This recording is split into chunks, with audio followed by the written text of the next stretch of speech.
I'm Joe Catalano with an AM Quincy news update for Thursday, September 26th.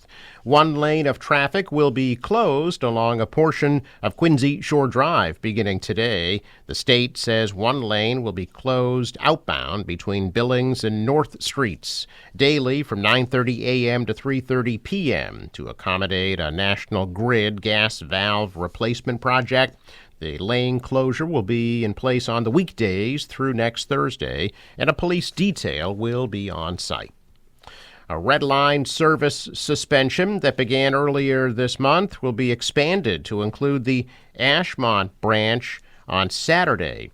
The MBTA says the Ashmont and Braintree branches of the Red Line will be shut down and replaced with shuttle buses on Saturday.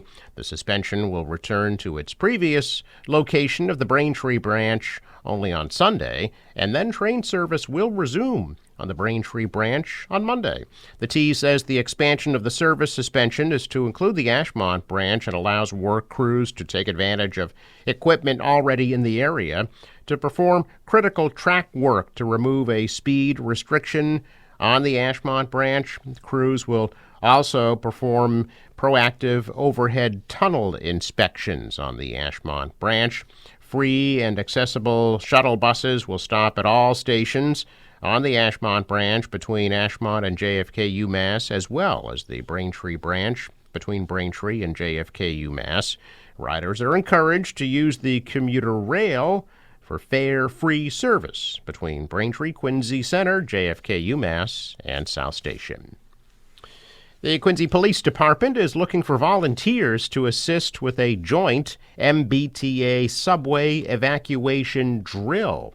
The drill is set to take place on Sunday, November 3rd. Here in Quincy, the exercise will involve a simulated incident for emergency responders to train and prepare for a plausible emergency on a subway train. The goal of the drill is to have multiple agencies work together and provide the best public safety plan for the community.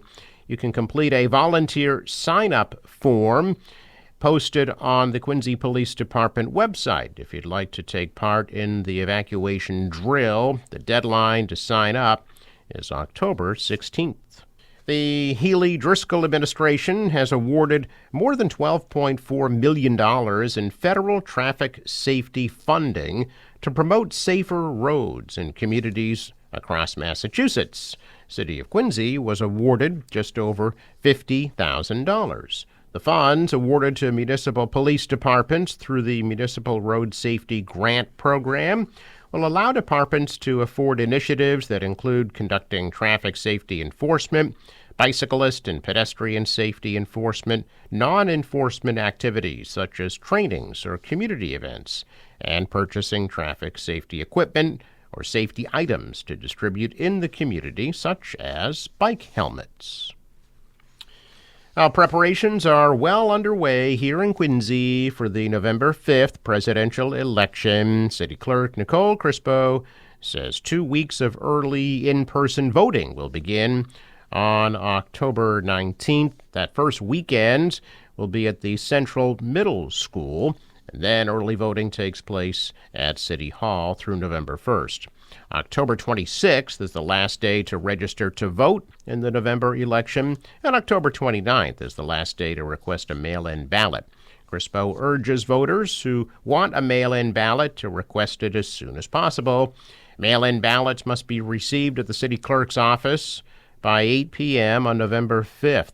Crispo is predicting 72 to 78% voter turnout in Quincy for the upcoming election.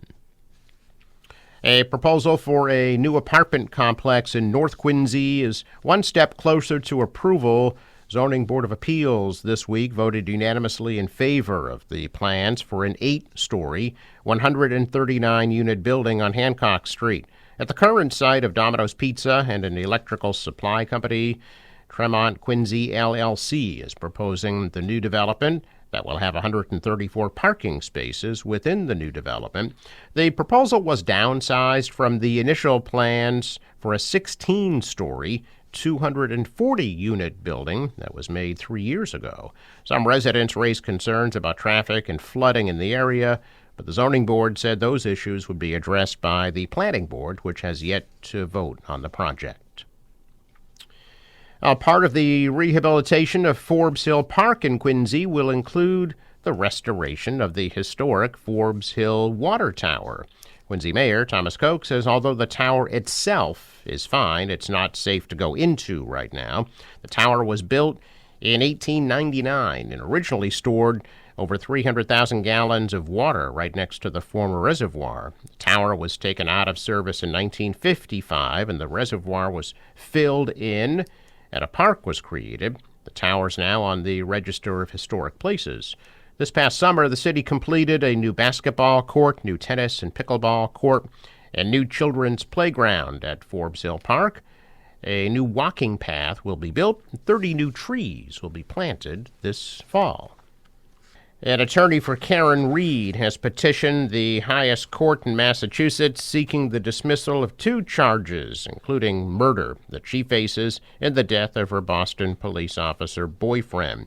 The brief, filed Tuesday to the Massachusetts Supreme Court, argues that trying her again on charges of second-degree murder and leaving the scene would be unconstitutional double jeopardy. A judge last summer declared a mistrial after jurors couldn't reach agreement on her case. The defense attorney said 5 jurors came forward after her mistrial, saying they were deadlocked on only a manslaughter count and had agreed without telling the judge that she wasn't guilty on the other counts. In August, a judge ruled that Read can be retried on those charges, and a new trial is set for January.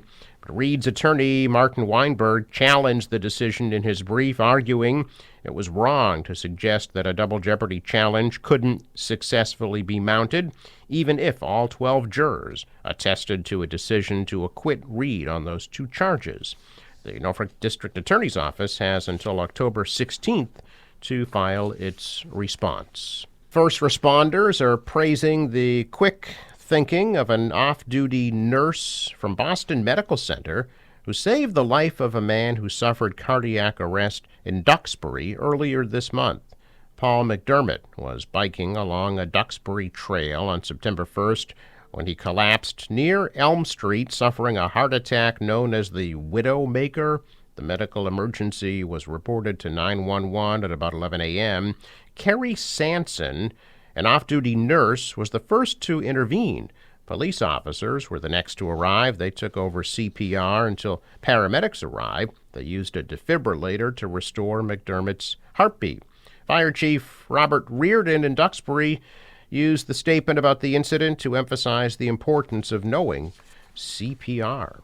Now, Beacon Hill's newest resident has 8 legs and a brightly colored abdomen. The first Joro spider in Massachusetts was spotted on Mount Vernon Street earlier this month and still sitting in its web yesterday afternoon. The invasive spiders are large, but despite how they look, they are harmless to humans. According to Andy Davis, a research scientist at the University of Georgia, Joro spiders are originally from Japan and East Asia. There are now millions of Joro spiders in the United States. The population boom is not expected to slow down. According to Davis, Joro spiders have no more venom than a common household spider, and he says Joro spiders will have no problem surviving a cold Boston winter. A check of business news this morning. Stocks are mixed. The Dow down 293. The Nasdaq rose 7. The S&P fell 10. Shares rallied in Asia. The dollar fell. The euro was up. Oil at $68 a barrel. In sports, Blue Jays beat the Red Sox 6-1 in Toronto last night, ending any chance of a playoff appearance. The Tampa Bay Rays come to Fenway tomorrow night at 7. The National Weather Service forecast for today: rain and gusty winds, the high of 65 degrees. Showers linger this evening, a low of 56.